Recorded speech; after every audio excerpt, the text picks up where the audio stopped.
Guys, இது tech trader. இது இந்த சேனல்ல ரொம்ப நாளைக்கு அப்புறம் ஒரு 5-6 மந்த்ஸுக்கு அப்புறம் வரப்போற ஒரு வீடியோ.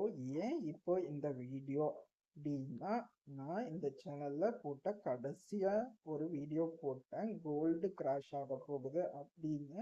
அப்போ கிராஷும் நடந்துச்சு, but it is not as expected. நான் எக்ஸ்பெக்ட் பண்ணது வேற மாதிரி, அது ஆனால் வேற மாதிரி போய் முடிஞ்சிடுச்சு. பட் நான் அதுக்கப்புறம் வந்து கால்குலேட் பண்ணினேன். பண்ணப்போ எனக்கு வந்து கொஞ்சம் ஒரு சின்ன எரர்ஸ்லாம் நான் பண்ணியிருந்தேன். அதை வந்து திருப்பி ரீஒர்க் பண்ணதுக்கு அப்புறம் லாஸ்ட் மந்த் நான் இதை கண்டுபிடிச்சேன், இந்த பேட்டர்ன் திருப்பி ரிப்பீட் ஆகும் அப்படின்னு. நான் அப்படியே அப்போவே சொல்லலான்னு தான் நினச்சேன். பட் எனக்கு வந்து இது கன்ஃபார்மாக நடக்குமா அப்படிங்கிறது ஒரு ஹாஃப் மைண்டடாக இருந்துச்சு. அதனால நான் வெயிட் பண்ணேன். Again I guess it is happening. So that's why I want to share this with you. ஓகேவா? என்ன பேட்டர்ன் எப்படி அப்படிங்கிறத நான் உங்களுக்கு ஒரு டிஃப்ரெண்ட் ஃபேக்டர்ஸ் வச்சு நான் உங்களுக்கு எக்ஸ்பிளைன் பண்ணுறேன். கோல்டு வந்து ஃபர்ஸ்ட்டு ஹிஸ்ட்ரியில் இந்த பேட்டர்ன் ரிப்பீட் ஆகுது. நான் இதை உங்களுக்கு எக்ஸ்பிளைன் பண்ணுறேன். ஃபர்ஸ்ட் ஒரு 10 இயர்ஸ்க்கு அப்புறம் ஒரு $30 இருந்தது. ஒரு குட்டி ராலி இருந்திருக்கு. அதுக்கப்புறம் ஒரு பெரிய ஷூட் அப். அதில் வந்து ஆல்மோஸ்ட் 50-60% போனதுக்கப்புறம் ஒரு ஷார்ப் ட்ராப். நியர்லி போனதுலேருந்து 50% கீழே விழுந்துட்டாங்க. ஓகேங்களா?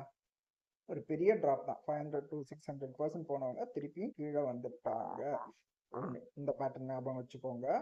அடுத்தது நான் வர்றேன்.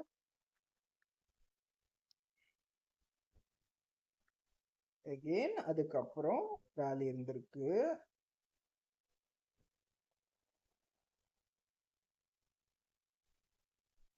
அந்த ரேலியும் இங்கேருந்து இங்கே போயிருக்கு. Again the same rally. நான் லாஸ்ட் டைம் இதை கால்குலேட் பண்ணப்போ ஒரு சின்ன மிஸ்கால்குலேஷன் நடந்துருச்சு. ஆனால் அதுக்கப்புறம் நான் அந்த பேட்டர்னில் ஒர்க் பண்ணேன். Again it is between that 500-600%. Again a big crash. ஓகேவா? 2. அதுக்கப்புறம் அகெயின் ஐ ஆம் கால்குலேட்டிங் த சேம் பேட்டர்ன். இதை நடக்கும்போது அதுக்கப்புறம் இப்போ என்ன நடந்திருக்கு? 600%. Again the sharp fall is repeating. ஓகேவா? இதில் இன்னும் ஒரு இன்ட்ரெஸ்டிங் ஃபேக்ட் நான் கண்டுபிடிச்சேன். அது என்னன்னா, இந்த கிராஷ் இங்கே நடந்துச்சு இல்லையா? நான் ஃபர்ஸ்ட் என்ன கால்குலேட் பண்ணேன், இங்கேருந்து போட்டேன் இல்லையா? இந்த பேட்டர்னை வந்து நான் இங்கே ட்ரா பண்ணேன். இந்த இதுக்கு ட்ரா பண்ணேன். இதை விட்டுடலாம். அதுக்கப்புறம் என்ன நடந்துச்சு அப்படின்னா, அகெயின் செகண்ட் இங்கே என்னோட இங்கெல்லாம் எங்கே போச்சு? எங்கே போச்சு? டேப்லெட்ல வந்துருச்சு இந்த செட்டிங்.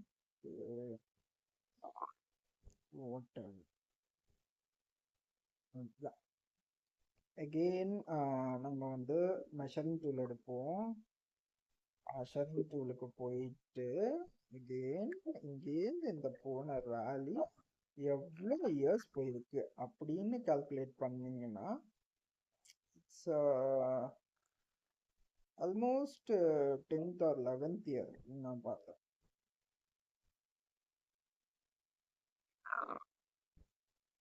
இது ரொம்ப பெரிய பேட்டர்ன் இது.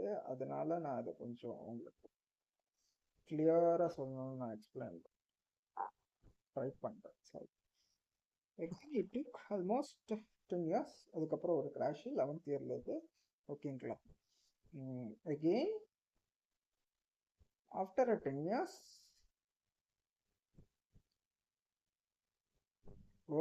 அதுக்கப்புறம் ஒரு 3 or 4 இயர்ஸ் ஒரு ட்ராப்புக்கு அப்புறம் ஒரு கன்சால்டேஷன் நடந்திருக்கு. ஸோ அகெயின் இங்கேருந்து பார்த்தீங்கன்னா it's almost the 10th year. So நான் என்ன ஃபீல் பண்ணுறேன் அப்படின்னா, இந்த தடவையும் அந்த கிராஷ் ரிப்பீட் ஆகும் அப்படின்னு நான் ஃபீல் பண்ணுறேன். இது என்னோட அனாலிசிஸ் மட்டுமே. நான் இந்த ஃபால் எவ்வளோ தூரம் போகும் அப்படின்னு எக்ஸ்பெக்ட் பண்ணுறேன்னா, இட் இஸ் என்னோட எக்ஸ்பெக்டேஷன் தான். ஃபால் ஸ்டார்ட் ஆகிடுச்சு. நான் எங்கன்னா இந்த ஜோன் எக்ஸ்பெக்ட் பண்ணுறேன். நான் வேர் இஸ் த இந்த கேண்டில் இந்த பாரு தான் என்னோட டார்கெட். இது வரைக்கும் நான் வரும்னு எக்ஸ்பெக்ட் பண்றேன். இந்த பேட்டர்ன் ரிப்பீட் ஆகுதா அப்படின்னு இனிமேலுக்கு பார்க்கலாம். ஏன்னா ஆல்மோஸ்ட் நான் எக்ஸ்பெக்ட் பண்ண எல்லாமே வந்துருச்சு. மந்த்லி கேண்டலுக்கு இன்னும் ஒரு 10 டேஸ் இருக்கு. 3 மந்த் கேண்டலுக்கும் 10 டேஸ் இருக்கு. So 3 month candle as per இந்த செட்டப்ல எனக்கு ஒரு இன்டெசிசிவ் கேண்டிலாக இருக்கணும். அப்படி இல்லைன்னா ஒரு ரெட் கேண்டில். அதை தான் நான் இப்போதைக்கு ஃபீல் பண்ணுறேன். பார்க்கலாம் இந்த பேட்டர்ன் ரிப்பீட் ஆகுதான்னு. ஓகேங்களா? நான் இதை எதுக்கு இப்போ இதை வந்து நான் சொல்கிறேன்னா, நான் லாஸ்ட்டாக இந்த சேனலில் போட்ட கடைசி வீடியோ அன்னைக்கு கோல்டு தான் போட்டேன். ஆனால் அப்போ வந்து ஒரு 32 சப்ஸ்கிரைபர்ஸ். நான் அன்னைக்கு அதுக்கப்புறம் வந்து நான் வீடியோ போடல அப்படின்ற ஒரு டெசிஷன் எடுத்துகிட்டு வெளில வந்துட்டேன். அன்னைக்கு யாருன்னு தெரியல. நான் ஐ கெஸ் எனக்கு யாருன்னு தெரியும். அந்த ஒரே ஒரு பர்சன், அவங்களுக்காக மட்டும்தான் 33rd சப்ஸ்கிரிப்ஷன் இதுக்கு வந்துச்சு. அதுக்கப்புறம் அன்சப்ஸ்கிரைப் பண்ணிட்டாங்களா என்னன்னு தெரியல. இப்போதைக்கு 32 தான் இருக்காங்க. ஸோ அந்த ஒரே ஒரு பர்சன் என்கிட்டேருந்து வீடியோ வரணும் அப்படின்னு எக்ஸ்பெக்ட் பண்ண ஒரே ஒரு பர்சனுக்காக மட்டும்தான் இந்த வீடியோ. வேற எதுக்காகவும் இல்லை. இந்த பேட்டர்ன் ரிப்பீட் ஆகுதான்னு பாருங்க. எனக்கு ஆகுதுன்னு தான் தோணுது. டவுன் ட்ரெண்ட் ஸ்டார்ட் ஆயிடுச்சு, கிளியராகவே தெரியுது. வீக்லியில் டெய்லியிலலாம் பார்த்தீங்கன்னா சூப்பராக ஸ்டார்ட் ஆயிடுச்சு. என்னைக்கு அவன் இதுக்கு கீழே க்ளோஸ் வைக்கிறானோ அதுக்கப்புறம் புல் பேக் இருக்கலாம். ஆனால் எலியாட் வேவ்ல பார்த்தீங்கன்னா இது செகண்ட் வேவ். இது ரொம்ப பெருசாகவே இருக்கும். இந்த ரேலி எங்கே போய் முடியும் அப்படின்னு எனக்கு தெரியல. இங்கேருந்து இந்த லைன் இங்கே இருக்கு இல்லையா, 4500 ஒரு ரவுண்ட் நம்பர். அதுக்கப்புறம் கீழே வந்துட்டு இங்கே எனக்கு ஒரு ஆர்டர் பிளாக் இருக்கு. இந்த ஆர்டர் பிளாக்லேருந்து சப்போர்ட் எடுக்கும்னு நான் எக்ஸ்பெக்ட் பண்ணுறேன். எடுத்துட்டு மேலே போயிட்டு திருப்பியும் அவன் ட்ராப் ஆவான் அப்படின்னு நான் ஃபீல் பண்ணுறேன். ட்ராப் ஆகும்போது இங்கே இருக்க லிக்விடிட்டி, இங்கே இருக்கிறவங்களெல்லாம் வெளில கிளப்பணும். இதை கிளப்பிட்டு தான் அவன் மறு வேலை பார்ப்பான். இது இங்கே இந்த பாக்ஸில் திரும்பலாம். ஆனால் அப்படி இல்லைன்னா இந்த பாக்ஸுக்கு இங்கே கடைசியாக இருக்க இங்கே ஒரு ஆர்டர் பிளாக் இருக்குல்ல, இந்த ஆர்டர் பிளாக் கூட இல்லை, இந்த ரெட் கேன், இதை எக்ஸ்பெக்ட் பண்ணுறேன் நான். இது இங்கேருந்து ஒரு ராலி மாதிரி மேபி ஒரு ஃபேக் அவுட்டோ ஏதோ கிடைக்கலாம், ஏமாந்துடாதீங்க. ஆனால் அதுக்கப்புறம் அவன் இதை உடைச்சானாலே வேலை முடிஞ்சிருச்சு. அதுக்கப்புறம் குட்டி ஸ்பைக் ஒன்று வரும். யாரெல்லாம் வச்சிருக்கீங்களோ பெரிய இன்வெஸ்ட்மெண்ட்ஸ் யோசிச்சுக்கோங்க. அதுக்கப்புறம் நான் வந்து ஒரு 3-4 இயர்ஸுக்கு மேலே கன்சால்டேஷன் தான் இருக்கும். நான் கோல்டு நல்லா டீப் அனாலிசிஸ் பண்ணிட்டேன். இப்படி தான் நடக்குது. இதுதான் history repeats again and again.